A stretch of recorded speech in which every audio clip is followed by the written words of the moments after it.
وعلیکم ورحمۃ اللہ وبرکاتہ۔ بسم اللہ الرحمن الرحیم۔ ان اللہ الدین الابد واحد احد فرد صمد رفع السماء بلا عمد بسط الارض على ماء جبل خلق الخلق واحصاهم عدد قسم الرزق بينهم لم ينسى احد لم يتخذ صاحبة ولا ولد قل هو الله احد الله الصمد لم يلد ولم يولد ولم يكن له كفوا احد۔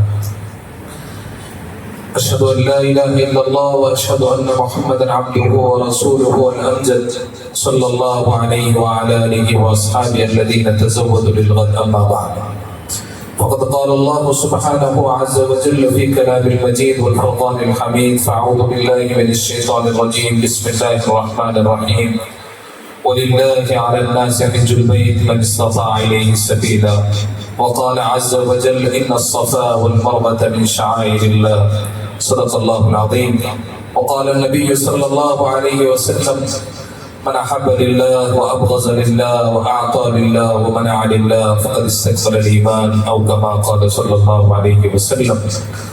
اللهم صل على سيدنا مولانا محمد بارك وسلم۔ لبيك اللهم لبيك لبيك لا شريك لك لبيك ان الحمد والنعمة لك والملك لا شريك لك۔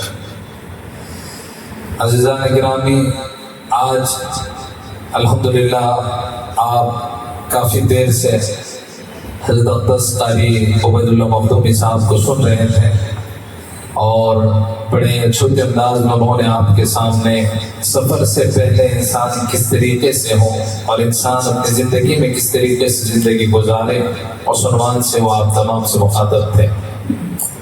ہم اللہ کے گھر پر جا رہے ہیں، ایک بات سب سے پہلے ہمارے ذہن میں ہونی چاہیے کہ کوئی بھی شخص اپنے مرضی سے رب دو جہاں کی بارگاہ میں نہیں جاتا، نہ کوئی اپنے مال سے جاتا، نہ کوئی اپنی طاقت سے جاتا، نہ کوئی اپنی یعنی تعلقات کی بنیاد پر جاتا ہے۔ جو بھی جاتا ہے اللہ کے حکم سے اور اللہ کے بلاوے کے بغیر اللہ کے در پر کوئی نہیں جاتا۔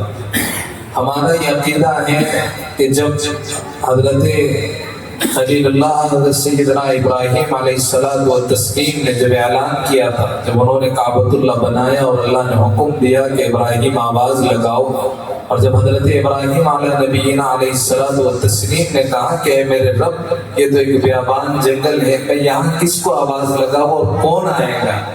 اللہ نے کہا تھا کہ ابراہیم آواز لگانا تمہارا کام ہے، آواز کو پہنچانا ہمارا کام ہے۔ اس وقت میں جب حضرت ابراہیم علیہ نبینا علیہ السلام نے اپنے رب کے دربار کے حاضری کے لیے لوگوں کو آواز لگائی کہ آؤ لوگوں، رب دو جہاں کے گھر کے طواف کے لیے آؤ، یا عمرے کے لیے آؤ، یا حج کے لیے آؤ، جو بھی آواز حضرت ابراہیم نے لگائی تھی، مفسرین اور محدثین اپنی کتابوں میں لکھتے ہیں کہ اس وقت میں جتنے لوگوں نے حضرت ابراہیم کی آواز پر لبیک کہا، جن کی روحیں عالم ارواح میں موجود تھی، وہ تمام لوگ اپنی زندگی میں ضرور اللہ کے در پر حاضر ہوں گے۔ اگر ہم وہاں پر گئے رہے ابھی تک اللہ نے اگر اس کے فضل سے ہم کو پہنچایا ہے، تو اس بات کی علامت ہے کہ حضرت ابراہیم کی آواز پر ہم نے لبیک کہا تھا۔ اور اگر آپ جانے کی نیت کر رہے ہیں تو گویا یہ بھی اس بات کی علامت ہے کہ ہم نے وہاں جانے کے لیے لبیک کہا تھا، اس لیے کہ قدم خود اٹھتے نہیں ہیں، اٹھائے جاتے ہیں۔ اللہ کا جب حکم ہوتا ہے، اللہ کے جانب سے جب بلاوا ہوتا ہے، جب انسان تیاری کرتا ہے جانے کے لیے، اور سفر ہم لوگ جاتے ہیں عمرے کے لیے، ہم لوگ جاتے ہیں حج کے لیے، ہم ارادہ کرتے ہیں اللہم انی ارید العمرۃ فیسرھا لی وتقبلھا منی، اے اللہ میں عمرے کا ارادہ کرتا ہوں تو اس کو میرے لیے آسان فرما اور میری جانب سے قبول فرما۔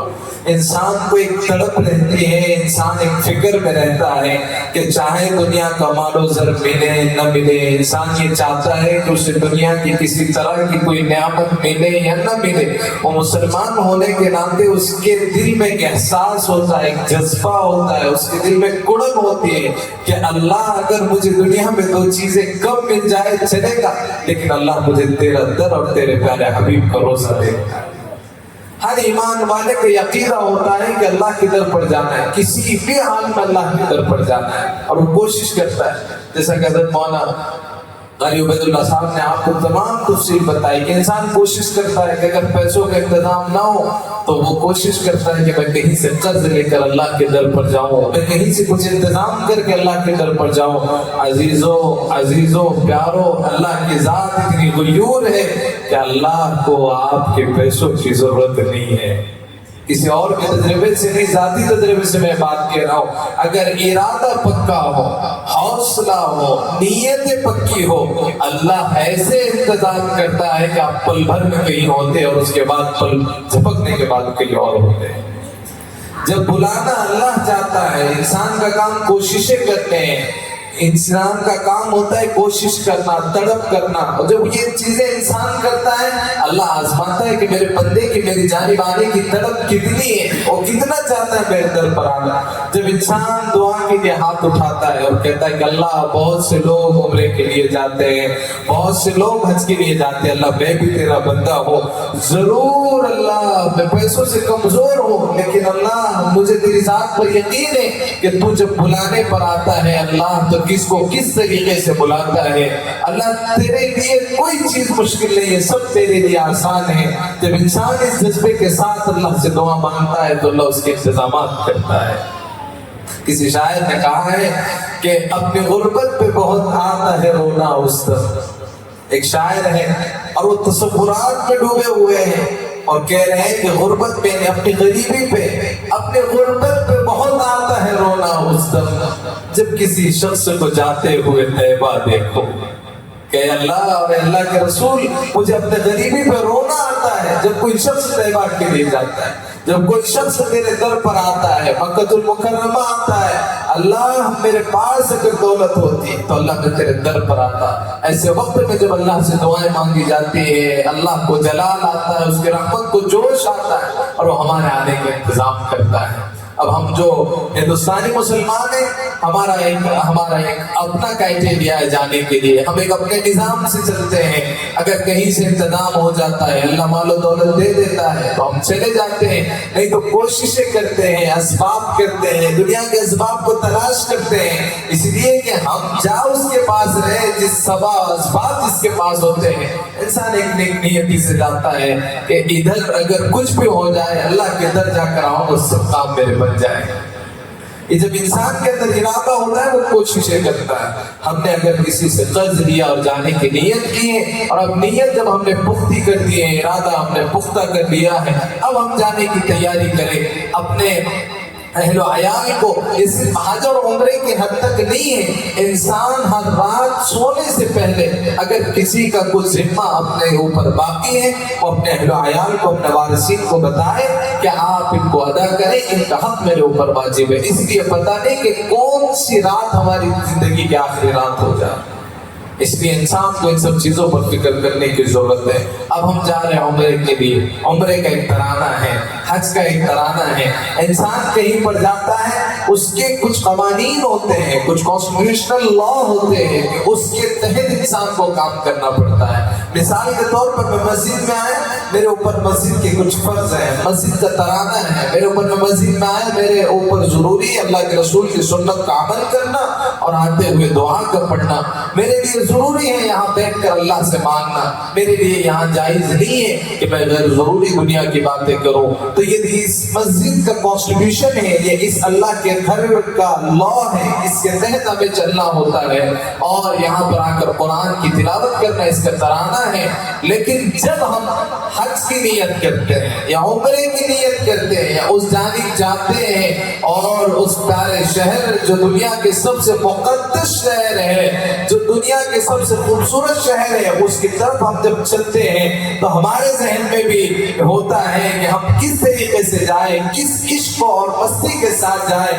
وہاں کا ترانہ بھی ہم کو دیا گیا ہے اور وہ ترانہ ہے جب ہم گھر پر ہوتے ہیں، گھر کی سیڑھی سے لے کر تو باب عبدالعزیز کی سیڑھی تک یا باب ملک فہد تک یا باب ملک تک، جتنے بھی یا باب عمرہ تک جتنے بڑے بڑے دروازے ہیں، جتنے باب ہیں، حرم شریف میں داخل ہونے کے ان کی چوکھٹوں تک یعنی حدود حرم تک جو آفیشل حدود حرم ہے جب تک کعبۃ اللہ نظر نہ آ جائے وہاں تک ہمارے لیے ایک ترانہ مختص کیا گیا ہے، اور وہ ترانہ کیا ہے؟ وہ ترانہ ہے لبیک اللہم لبیک لبیک لا شریک لک لبیک ان الحمد والنعمت لک والملک لا شریک لک۔ اللہ میں حاضر ہوں، اللہ لبیک میں حاضر ہوں۔ جب ہم کلاس میں ہوتے تھے، جب ہم نے اسکول پڑھا ہے، جب آواز لگائی جاتی تھی، مثال کے طور پر کسی کا آواز لگائی جاتی تھی، مجھے نمبر دیا گیا رول نمبر 1 یا رول نمبر 2 یا رول نمبر 21 رول نمبر 71 الگ الگ رول نمبر دیے جاتے تھے اور آواز لگائی جاتی تھی رول نمبر 1 تو ہم آواز دیتے پریزنٹ سر۔ مکتب میں جب آواز لگائی جاتی مشاہد نمبر 1 تو کہا جاتا ہے لبیک سر۔ لبیک کا مطلب ہے میں حاضر ہوں، لبیک اللہم لبیک، اللہ میں حاضر ہوں۔ اس حاضری کی علامت ہے کہ اللہ میں نے دنیا کی نعمتوں کو ٹھکرایا، اللہ میں نے اپنے اہل و عیال کو چھوڑ کر آیا، اللہ میں سب کچھ چھوڑ کر تیرے پاس آیا۔ اللہ دیکھ میں حاضر ہوں تیرے پاس، ہر حال میں حاضر ہوں۔ لبیک اللہم لبیک لبیک لا شریک لک لبیک، اے اللہ میں حاضر ہوں، تیرا کوئی شریک نہیں، تیرا کوئی ہمسر نہیں، اللہ تیرے جیسا کوئی نہیں، تو میرا سب کچھ ہے اللہ، لا شریک لک، کوئی تیرے علاوہ مالک نہیں، کوئی تیرے علاوہ خالق نہیں، اللہ تو کوئی تیرے علاوہ رازق نہیں۔ لبیک لا شریک لک لبیک، یہاں تک پہنچانے والا بھی تو ہے، یہاں سے لے جانے والا بھی تو ہے، جو کچھ ملا ہے تیرے فضل سے ملا ہے، جو کچھ ملے گا تیرے فضل سے ملے گا، جو کچھ جائے گا اللہ تیرے حکم سے جائے گا، جو کچھ آئے گا اللہ تیرے حکم سے آئے گا۔ یہ ترانہ چھوٹا سا ہے، الفاظ کے معنی میں یہ ترانہ چھوٹا سا ہے، لیکن اس کے فضیلت، اس کے معنی، اس کے میننگز بڑی ڈیپ ہے۔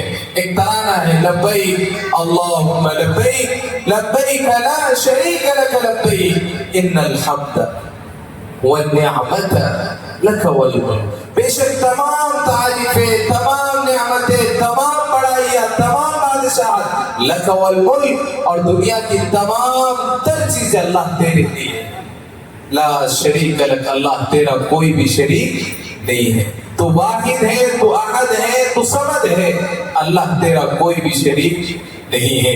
اس ترانے کے ساتھ ہمیں حرم شریف میں داخل ہونا ہے، اس ترانے کو آج ہی سے ہم تمام نے گنگنانا ہے، اس لیے یہ تربیتی کیمپ ہے، ہم وہاں پر حاضر ہو رہے ہیں، اس انداز سے ہم حاضر ہوں کہ جب وہاں پر جائیں تو ایسا لگے کہ یقینی طور پر ہم عمرے کے لیے آئے ہیں، یقینی طور پر ہم عبادت کے لیے آئے ہیں، نہ کہ انسان کے ذہن میں یہ ہو آج کل کے لوگ ان کی کوششیں بھی اچھی ہیں لیکن نیت خراب ہے، نیت غلط ہے، یہاں وہاں گھومنے سے اچھا ہے کہ چلو عمرہ کر کے آتے، گھومنا بھی ہو جائے گا اور عمرہ بھی ہو جائے گا۔ عمرہ وہاں گھومنے کی چیز نہیں ہے، وہاں مانگنے کی چیز ہے۔ عمرہ ہوتا کتنی دیر میں ہے؟ عمرہ کتنے دن کے لیے جا رہے ہیں ہم لوگ؟ ابھی یہاں سے ہمارے ڈاکٹر مدثر صاحب نے جتنے دن کا پلان بنایا ہے 21 راتیں اور 22 دن کا پلان ہے۔ 21 راتیں اور 22 دن ہم کہاں رہنے والے؟ مکہ اور مدینہ میں رہنے والے، برابر ہے 22 راتیں اور 21 دن، 22 راتیں اور 23 دن ہم حرم شریف میں رہنے والے ہیں۔ اس میں سے ماشاءاللہ شاید یہ پہلی مرتبہ ایسا ہوگا، نظام بنایا گیا، ہمیں 4 جمعہ وہاں ملنے والے الحمدللہ۔ کتنے جمعہ؟ 4 جمعہ۔ پھر عمرہ کتنے دن کا ہے؟ 22 راتیں اور 23 دن کا، برابر نہیں۔ عمرہ صرف 1 سے 1.5 گھنٹے کا کام ہے۔ کتنے گھنٹے کا کام ہے؟ 1 سے 1.5 گھنٹے کا، اور اگر آپ نے آپ کے مقام سے احرام بند کیا ہے تو پھر 7-8 گھنٹے کا کام ہے۔ عمرے میں کتنے فرض ہیں؟ عمرے میں 2 فرض 2 واجب، 2 فرض ہیں 2 واجب ہے۔ ہمارا سفر چل رہا ہے 22-23 دن کا، لیکن ہمارا جو عمرہ ہے جس کام کے لیے ہم جا رہے ہیں وہ ہمارا کام 1.5 سے 2 گھنٹے کا ہے۔ وہ ہمارا کام کتنے گھنٹے کا ہے؟ 1.5 سے 2 گھنٹے جگہ ہے، اس کے بعد میں اس کی لگ کر سب چیزیں اس میں ہے موجود۔ سب سے پہلے جب ہم عمرے کے لیے جا رہے ہیں، عمرے میں ہم پر 2 فرض ہیں۔ سب سے پہلا فرض ہے احرام کا باندھنا۔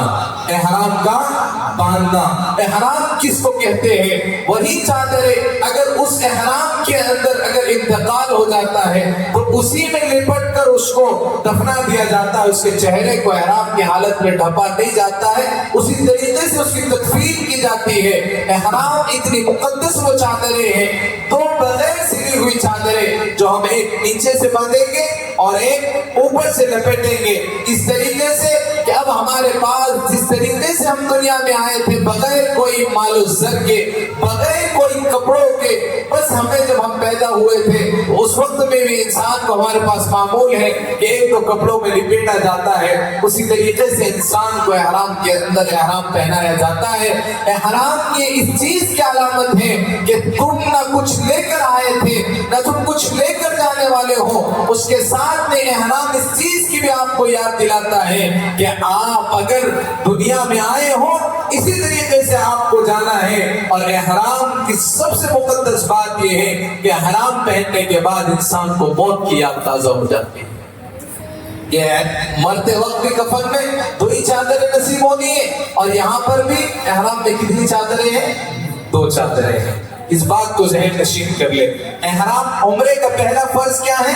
احرام کا باندھنا۔ احرام مردوں کے لیے 2 چادریں اور عورتوں کے لیے ان کا جو کپڑا ہے، ان کا جو پہنا ہوا انہوں نے ڈریس ہے وہی ڈریس رہے گا، بس ان کے جو بال رہیں گے ان بالوں کو ایک بال بھی ان کا باہر نظر نہ آئے، اس طریقے سے انہوں نے اسکارف کو بندھا ہے۔ وہ جو ہمارے سر کی کیپ ہوتی ہے یا پھر سر کا جو دوپٹہ ہوتا ہے وہ عورتوں کے احرام اس طریقے سے ہیں کہ ان کے سر کے بال نظر نہ آئے۔ عورتیں بھی اپنے چہرے کو احرام میں نہیں ڈھکیں گی، عورتیں بھی اپنے چہرے کو احرام کی حالت میں نہیں ڈھکیں گی۔ آپ کو جو پردہ کرنے کا حکم ہے، آپ نے کیپ والا جو اسکارف ہے وہ لے لینا ہے، یا آپ نے اس عمرے کے حد تک آپ اپنے چہرے کو کھلا رکھ سکتی ہیں، آپ کو اجازت ہے۔ یہ ہو گئی پہلی چیز۔ پہلا فرض کیا ہے عمرے کا؟ احرام۔ کیا ہے؟ احرام۔ احرام کی نیت کرنا ہے، احرام پہننا ہے، احرام پہننے کے بعد 2 رکعت نماز پڑھنی ہے اور اللہ سے خوب دعائیں کرنی ہے۔ یہ ہو گئے، ہم نے پہن لیا احرام، احرام کے بعد ہم نے 2 رکعت نماز پڑھ لی۔ اس کے بعد دوسرا فرض ہے احرام کا۔ میں صرف آپ کو احرام کا فرض بتا کر اور یہ عمرے کے 4 چیزیں بتا کر انشاءاللہ اپنی بات مکمل کروں گا۔ اس کے بعد ہم نماز ادا کریں گے، پھر کھانا کھائیں گے، اور انشاءاللہ دوپہر میں جب نماز کے بعد ہم بیٹھیں گے تو انشاءاللہ سب تفصیلی بات ہمارے سامنے آئے گی انشاءاللہ۔ میں مختصراً آپ سے گفتگو کرنا چاہ رہا ہوں کہ آپ احرام عمرے کے تعلق سے آپ لوگوں کے جو کنسپٹ ہے وہ کلیئر ہو جائے۔ پہلا ہم نے پہننا ہے احرام۔ اب احرام کے بعد ہمارا کام ہے نیت کرنا۔ کیا کرنا؟ نیت کرنا۔ کس چیز کی نیت کرنا؟ دعا کیسی پڑھنا ہے؟ اللہم انی ارید العمرۃ فیسرھا لی وتقبلھا منی۔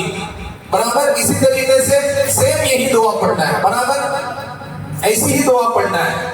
نیت نام ہے دل کے ارادے کا، نیت نام ہے دل کے ارادے کا۔ جب آپ نے احرام پہن لیا ہے تو یہ اس بات کی علامت ہے کہ آپ نیت ہی عمرے کی، نیت ہی آپ نے کس چیز کی ہے؟ عمرے کی ہے۔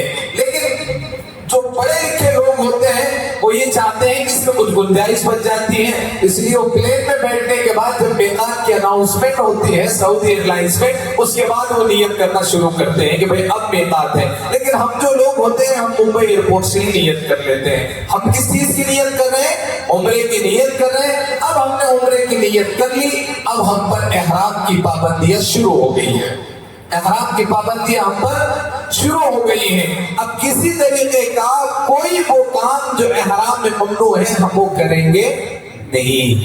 احرام میں ممنوع کیا کیا چیزیں ہیں وہ آپ تمام کو پتا ہے۔ جو کام ہم کو دل سے برے لگتے وہ کام احرام میں منع ہے۔ چہرے پر کپڑے ملنا احرام میں منع ہے، سر کے بال کریدنا منع ہے، کھجانا منع ہے۔ ہر وہ کام جو ہم عام دنوں میں برے لگتے ہیں وہ احرام میں کیا ہے؟ منع ہے. جب بھی ہم شادی پہنیں گے ہمارا یہ جو ٹسنا ہے یہ کھلا ہونا چاہیے. یہ مردوں کے لیے ہے. ہماری عورتیں وہ جس طریقے سے رہتی ہیں اسی طریقے سے ان کا احرام رہے گا. یہاں تک چیز سمجھ میں آ گئی. یہ ہو گیا پہلا احرام. دوسری چیز احرام کے بعد جو دوسرا فرض ہے وہ ہے اللہ کے گھر یعنی بیت اللہ کا طواف کرنا. کتنے چکر لگانا؟ 7 چکر لگانا.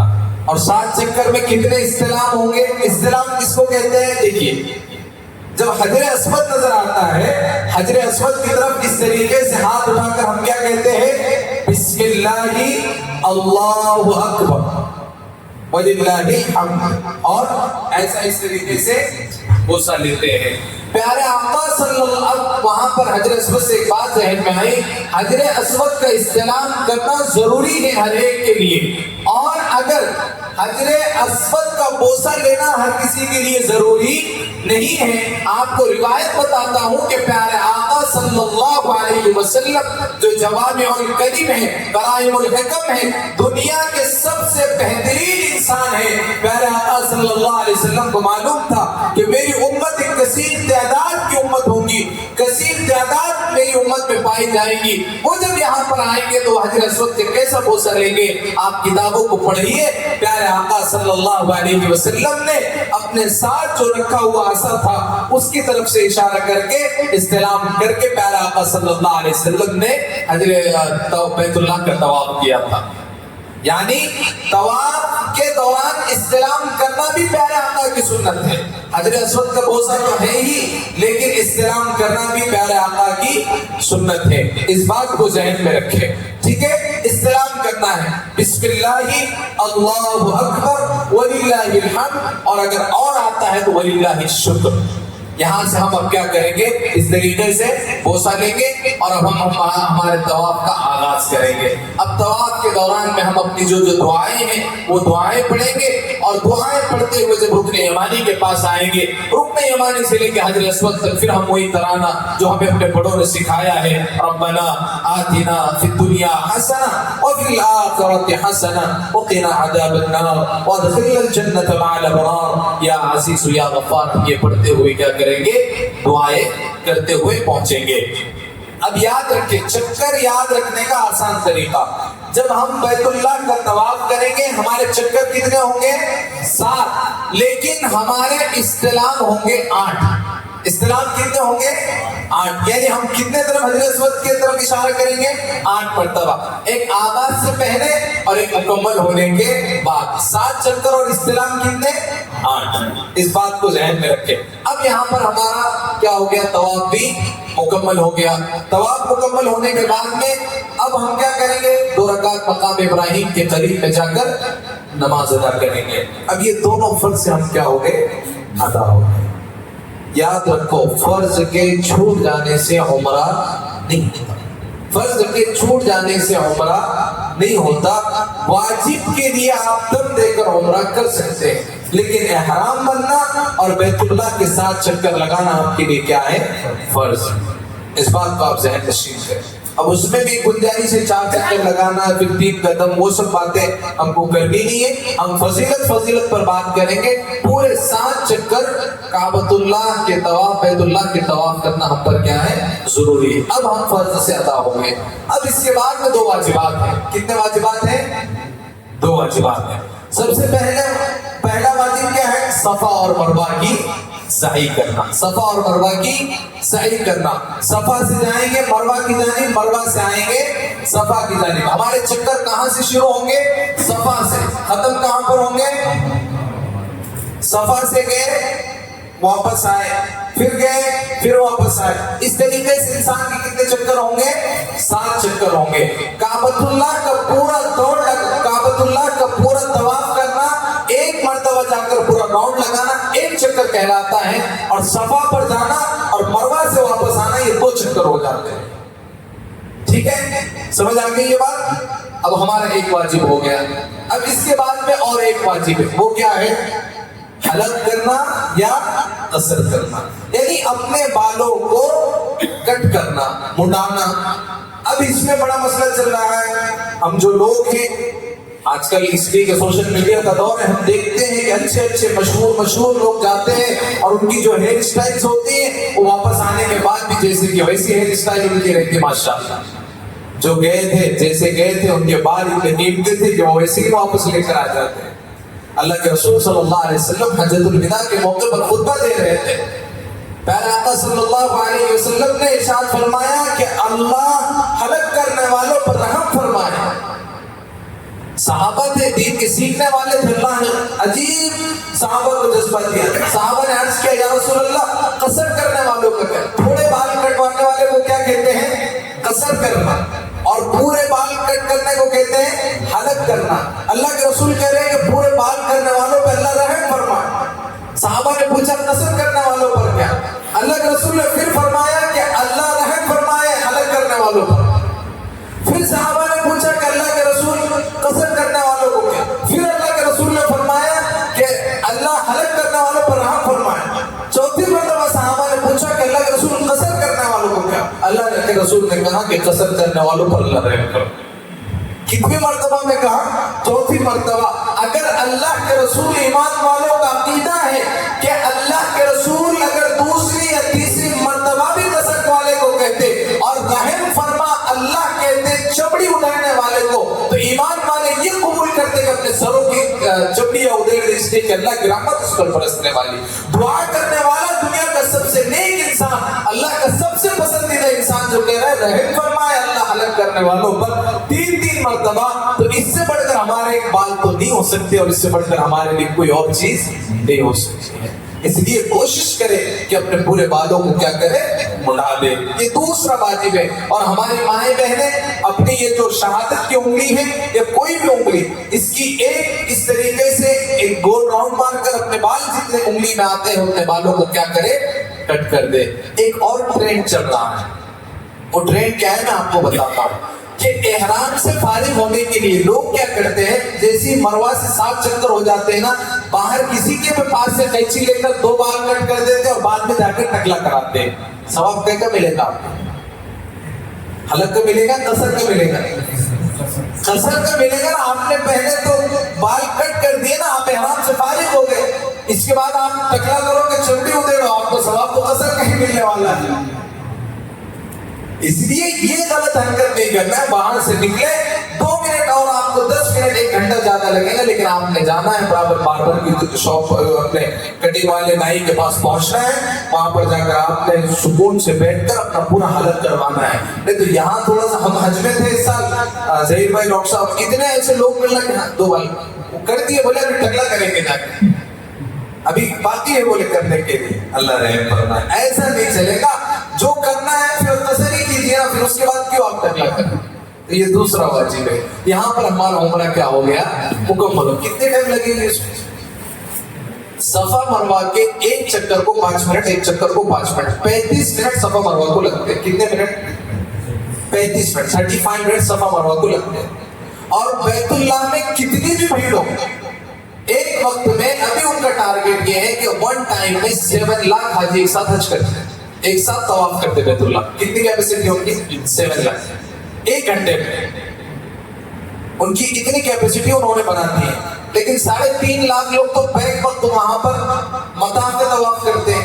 کتنی بھی بھیڑ رہنے تو آپ کو 1 گھنٹہ بھی ایک اس کے واسطے طواف کے واسطے نہیں لگتا ہے. ایک چکر کے لیے نہیں کہہ رہا ہوں، ایک طواف کے لیے 7 چکر کے لیے آپ کو 1 گھنٹہ نہیں لگتا ہے. اور وہ اللہ کی زمین کی خصوصیت یہ ہے کہ کتنے بھی لوگ آؤ وہ بڑی ہوتی ہے اور کتنے بھی لوگ آؤ وہ جیسی کی تیسی رہتی ہے. آپ لوگ کتنا بھی گھومو اور کتنے بھی دور سے چکر لگانے کی کوشش کرو، کسی نہ کسی چکر میں آپ کعبۃ اللہ کے قریب پہنچ جاتے ہو. یہ اللہ کی کرامت ہے، اللہ کا معجزہ ہے، یہ اللہ کے واحد اور احد ہونے کی نشانی ہے. تو اس کے لیے 1 گھنٹہ 35 منٹ صفا مروہ کو، 5 منٹ آپ کے حلق یا قصر کو، 1 گھنٹہ 40 منٹ کا آپ کا عمرہ ہے. لیکن آپ کا سفر 22-23 دن کا ہے. اس کے بعد 22.5 دن اور بچے ہوئے 23 دن آپ نے کیا کرنا ہے؟ انشاءاللہ محسوس یہ ہو رہا ہے اگر پیٹ میں کچھ چلا جائے تو بات نماز کے اور اچھے سے سمجھ آئے گا. اس لیے میں آپ کی اجتماعی بدعا کا حقدار نہ ہوتے ہوئے بغیر کسی تبلیغ کے آج کی اس نشست کو یہیں پر مکمل کرتے ہیں. انشاءاللہ بعد نماز کے اور بعد تاہم کے انشاءاللہ ہم پھر بیٹھیں گے. اللہ تعالیٰ جو کہا گیا سنا گیا اللہ اسے قبول فرمائے, جو کہنے میں سننے میں کوتاہی ہو اللہ اسے معاف فرمائے, اور اللہ ہم تمام کے سفر کو آسان فرمائے. محبت سے کئی مرتبہ تلبیہ پڑھتا ہوں, سب لوگ تلبیہ پڑھیں. لبیک اللہم لبیک لبیک لا شریک لک لبیک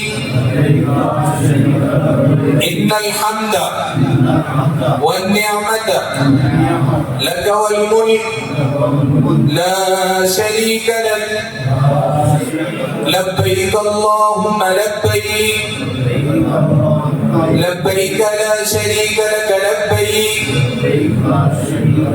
ان الحمد والنعمت لک والملک لا شریک لک لبیک اللہم لبیک لبیک لا شریک لک لبیک